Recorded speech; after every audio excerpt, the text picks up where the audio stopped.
शहर के एक छोटे से गांव सत्यपुर में एक लड़का जन्मा। नाम था आरव। जन्म से ही वह अन्य बच्चों से अलग था। उसकी आंखों में एक विशेष चमक थी और उसकी समझदारी उम्र से कहीं अधिक थी।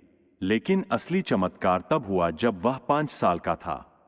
एक दिन उसकी मां मीरा ने देखा कि वह चुपचाप बैठा हुआ था, जैसे किसी गहरी सोच में डूबा हो। जब मीरा ने पूछा, क्या हुआ बेटा?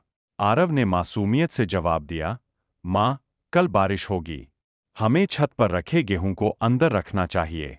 मीरा को यह मजाक लगा, क्योंकि गर्मी के दिनों में बारिश की कोई संभावना नहीं थी। लेकिन अगले दिन अचानक बादल घिर आए और मूसलाधार बारिश होने लगी। गांव के सभी लोग हैरान रह गए। जैसे जैसे आरव बड़ा हुआ, उसकी भविष्यवाणी करने की शक्ति और भी सटीक होने लगी। गांव के लोग अब हर समस्या में उससे सलाह लेने आने लगे। वह बताता कि किसका व्यापार चलेगा, कौन सी फसल अच्छी होगी और यहां तक कि कौन सा बच्चा बड़ा होकर क्या करेगा। धीरे धीरे आरव की यह क्षमता पूरे गांव में प्रसिद्ध होने लगी। वह छोटी छोटी बातें पहले से ही जान लेता था। कौन बीमार पड़ेगा, किसके घर मेहमान आएंगे, कौन सा पेड़ सूख जाएगा। धीरे धीरे उसकी प्रसिद्धि गांव से निकलकर शहर तक पहुंच गई। समाचार पत्रों में उसकी चर्चा होने लगी। कुछ लोग उसे भगवान का दूत मानने लगे, तो कुछ इसे एक चालबाजी समझने लगे। लेकिन आरव को इन सबसे कोई फर्क नहीं पड़ता था। एक दिन एक व्यक्ति रोहित अपनी पत्नी के साथ आरव के पास आया। उनकी बेटी गंभीर रूप से बीमार थी और डॉक्टर भी जवाब दे चुके थे। रोहित ने आरव से पूछा, क्या मेरी बेटी ठीक हो जाएगी? आरव ने अपनी आंखें बंद कीं और कुछ क्षणों तक ध्यान लगाया। जब उसने आंखें खोलीं, तो उसका चेहरा गंभीर था।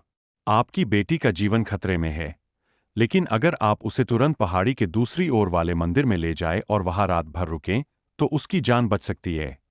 रोहित को यह बात अजीब लगी, लेकिन उसके पास कोई और विकल्प नहीं था। उसने आरव की बात मानी और अपनी बेटी को लेकर मंदिर चला गया। अगली सुबह जब वे लौटे, तो उनकी बेटी पूरी तरह स्वस्थ थी। अब आरव की शक्ति पर विश्वास और भी मजबूत हो गया। लेकिन उसके मन में एक सवाल था, क्या वह अपने भाग्य को भी बदल सकता है? आरव को इसका एहसास तब हुआ जब एक दिन उसने अपने ही भविष्य की झलक देखी। एक दिन ध्यान में बैठे हुए उसे दिखा कि एक अजनबी व्यक्ति उसकी हत्या करने आ रहा है। उसका दिल जोर जोर से धड़कने लगा। यह पहली बार था जब उसने अपने लिए कोई भविष्यवाणी की थी। अब उसके पास दो रास्ते थे, या तो वह अपने भाग्य को स्वीकार करे या उसे बदलने की कोशिश करे। आरव ने निश्चय किया कि वह अपने भविष्य को बदलेगा। उसने अपनी सुरक्षा बढ़ा दी और सावधानी बरतने लगा। फिर एक दिन एक अजनबी गांव में आया। आरव ने तुरंत उसे पहचान लिया।